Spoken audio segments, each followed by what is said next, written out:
Hi, this is Courtney with Ginger Knots, and today I want to show you how to make a Sunburst granny square. This will be part of a future video where I make these squares into a bag.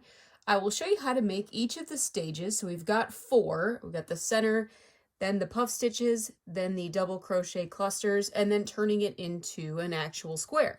So to kick it off, I'm going to show you what I'm using. This is a 4.5 millimeter crochet hook. I am using the colors in Bernat Softy Cotton.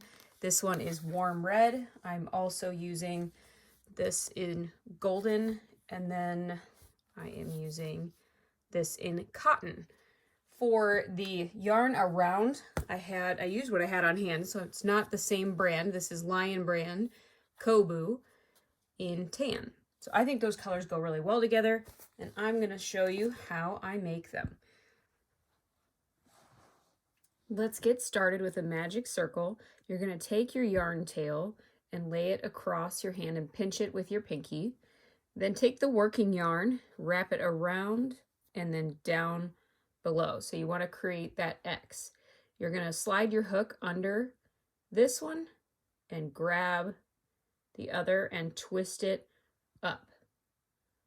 From here, and this takes a little bit of being nimble or trying to work your yarn slowly, to grab this other tail right here and bring it through your circle. See, I'm even dropping it, and I've practiced this 1,000 times.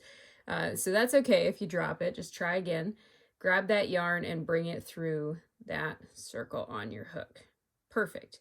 So now we have our magic circle, and I've chained up one from there. I'm going to chain up one more, and then I'm going to do 16 or 15 double crochets because this is going to count as a double crochet. So we already have one, so I'm going to do 15 more double crochets into that starting circle. And magic circle is not easy by any means. So if you're not liking starting this way, there's a variety of other ways to start a hat. Definitely ask whatever questions you have in the comments. And I've shown a couple other ways over on my TikTok profile for how to start the middle circle of any project that begins in the round.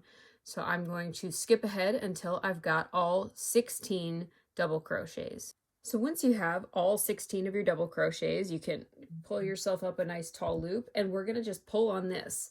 That will shorten your starting circle and make this into your cute little circle. You can pull this as tight as you need to make that center circle really tiny. Just be careful you don't pull too hard. And we wouldn't want this tail to break because we'll need to weave that tail in. And if it's broken, it will all fall apart. That's one reason I don't totally love magic circle, because the consequences if it doesn't work out are pretty bad. So from there, you're going to find the top of your chain 2, which is hiding right there. I pulled it a little tight so you can see that I'm even working through that. So now we have finished our starting circle for our Sunburst granny square. So you can see this is what it looks like once you've gotten the ends all weaved in. I'm going to go ahead and move along to the puff stitch section. So I've made a total of 15 of these little circle coins because that's how many I'll need for the project I'm going to make with these. So next we're going to add in the puff stitch section. So anywhere, once you've gotten your little disc finished, you can join in any spot. So I'm just going to stick my hook anywhere, grab my new yarn, pull up a loop, and then I'm chain 1. Then we can take our tail out. I left a really long tail, and I'm going to work over top of it because I hate weaving in the ends. Instead of chaining another one, I'm just going to pull up a tall loop here and then yarn over, insert your hook into that same space, working around your tail, grab your yarn and pull up a loop, but you want to pull it up a little extra. And then we're going to do that a couple more times. So that was the first one. Here is number 2 and number 3. Once you got 3 on there, you're going to yarn over and pull through everything on your hook besides the last one. So you want to leave 2 loops on your hook, yarn over and pull through those 2, and then chain 1. So that'll be your first puff stitch. The ones after that are going to have more puffs. That's just because we had the starting chain. We want them to all to be around the same size. So moving on to our next bunny ears, which is right there, I'm going to yarn over, insert my hook, oops, pull up a loop nice and tall, and I'm going to do that 3 more times. So a total of 4 times for each puff stitch apart from the first one. And I think that's 4. It's hard to count when I'm talking. And then yarn over, pull through everything except the last one, yarn over and pull through the last 2, and then chain 1. So we're going to keep repeating that all the way around. We should end up with 16 puff stitches. So again, yarn over, insert your hook, pull up a tall loop.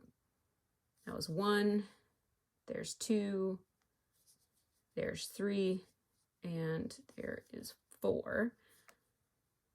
And sometimes you got to fight to get it through all of that, but that's why you want to make sure you pull up a nice tall loop so that you don't have to squeeze your hook through all that yarn. And then chain 1. So we'll work those all the way around. I'll see you when I get to the end. Now that we have all 16 of our puff stitches, we will join them together by inserting our hook into the top of the first one we did and pulling through a loop. It can be a little tight, as you can see. My hook doesn't want to go through there. Sometimes this yarn especially, can be a little splitty, and it's hard to work with it in tight spaces. So just be aware of that when you're picking out your yarn. We go ahead and weave in the ends of both of these, so I won't make you watch me do that here. Now that we have all of our puff stitches on here, we are going to find a space between our puff stitches, so where we did our chain 1, and we are going to join our third color by inserting our hook into that space, grab your yarn and pull up a loop, and then chain 2. And again, I'm going to work over my tail so I don't have to weave in as much. We're going to add a series of double crochet clusters. So what that means is we're going to start the first half of our double crochet, not finish it, and move on and create more. So let's look at what that means. So I'm going to yarn over, insert my hook, grab my yarn and pull up a loop. And then instead of pulling through 2 and then finishing, I'm just going to pull through the first 2 and leave that second line on my hook. Now I will do the next one. So yarn over, insert your hook, grab your yarn, pull up a loop, yarn over, and just through 2. One more time for our very first one. So we're ending up with 4 lines on our hook. So for this first one, we're treating those chain ups like they are a stitch. So that means I have 4 of the double crochets started, and I'm going to yarn over and finish them all at the same time. So it ends up being that clustered shape. Then I will chain 2 for this round. So I want to give myself lots of space so that it doesn't create a bowl shape. It stays nice and flat and laid out. That's why we're chaining more for this round. So find your next chain 1 space, and we're going to do 4 double crochet clusters. So we did 3 here. We're going to do 4 here. Yarn over, insert your hook, pull up a loop, yarn over and through 2, and move on to the next one. So we're going to do that 3 more times. There's 1, 2, and 3. If you lose count, just look at how many lines you have on your hook. There should be 5 before you yarn over and pull through all of them. Chain 2 in between each one and move on to the next one. So you'll just keep doing that all the way around with 4 double crochet clusters and making sure you remember to chain 2 in between, otherwise the next part won't work out very well.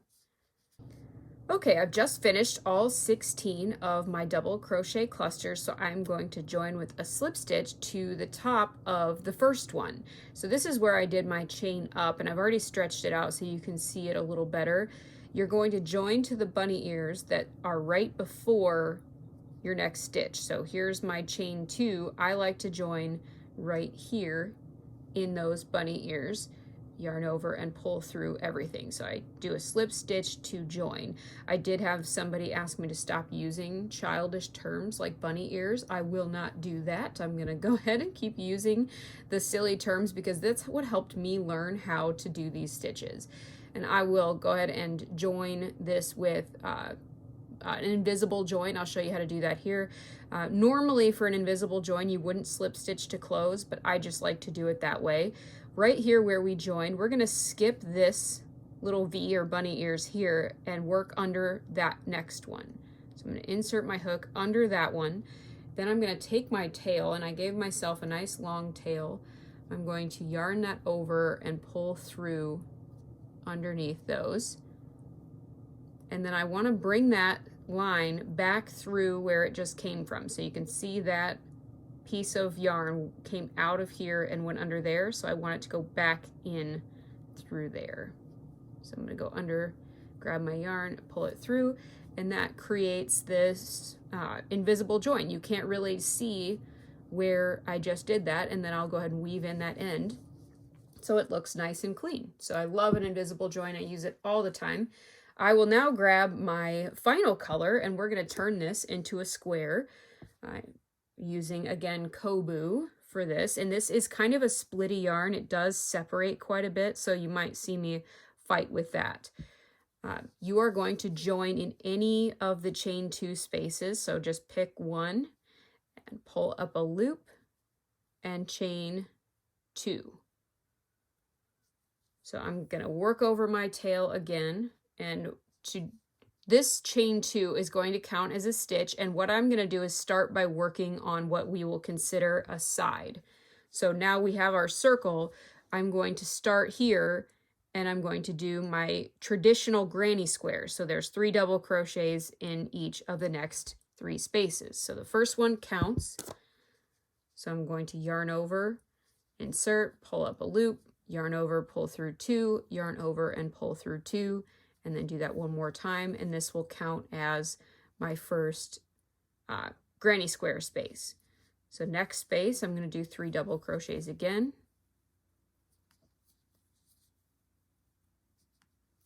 And then one more time, I will do 3 double crochets in the next space.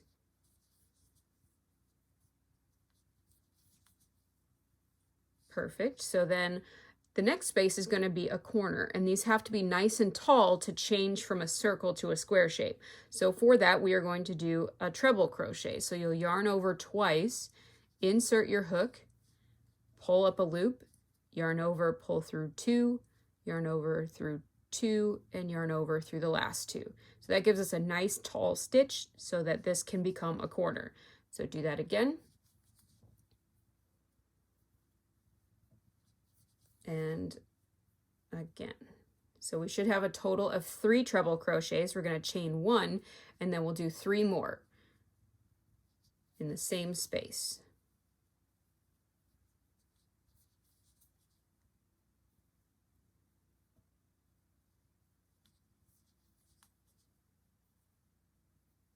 Perfect. Now we have our first side and our first corner. We're going to do another side, which means the next 3 spaces are going to get 3 double crochets.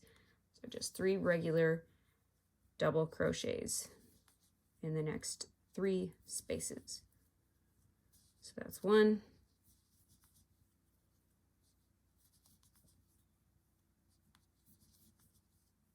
And that's 2. And the 3rd. And I can see a split that has happened, but I'll keep it moving. I normally would work back and catch that. I missed a little piece of yarn there, but that's okay. Now we've done our 3 spaces, so we're to another corner. So again, we're going to do a treble crochet with, oopsies. See, that's what I mean by this yarn splits quite a bit, but it's so soft that it's worth it for a cotton and a bamboo yarn. It's worth working with it, although it can be a little challenging with how much it separates while you're working. If you don't like that, I would recommend not going with Kobu. Okay, there's our 3 treble crochets, chain 1 in between, and 3 more.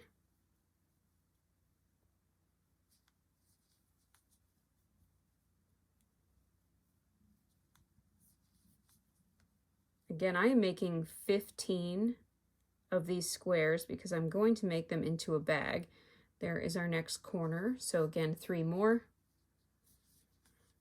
of just 3 double crochets. This is more along the lines of a traditional granny square because granny squares are mostly in the original form just a bunch of sections of 3 like that, and then 6 double crochets in each corner.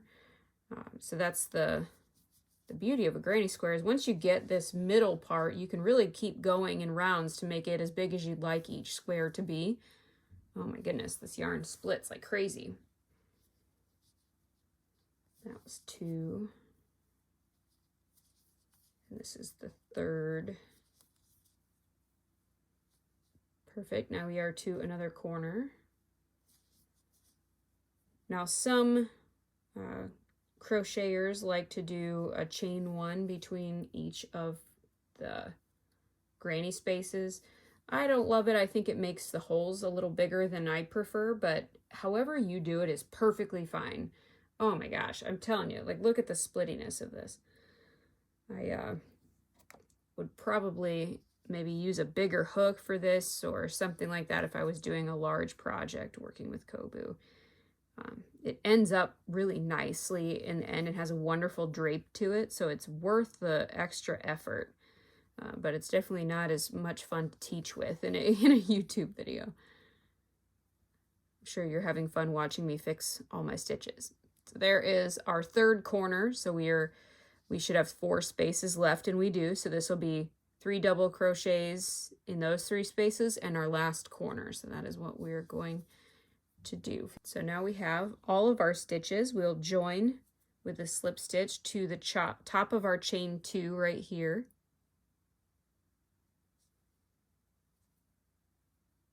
And pull up a nice tall loop. That is how you turn your circle into a square, and that is how we make our Sunburst granny squares.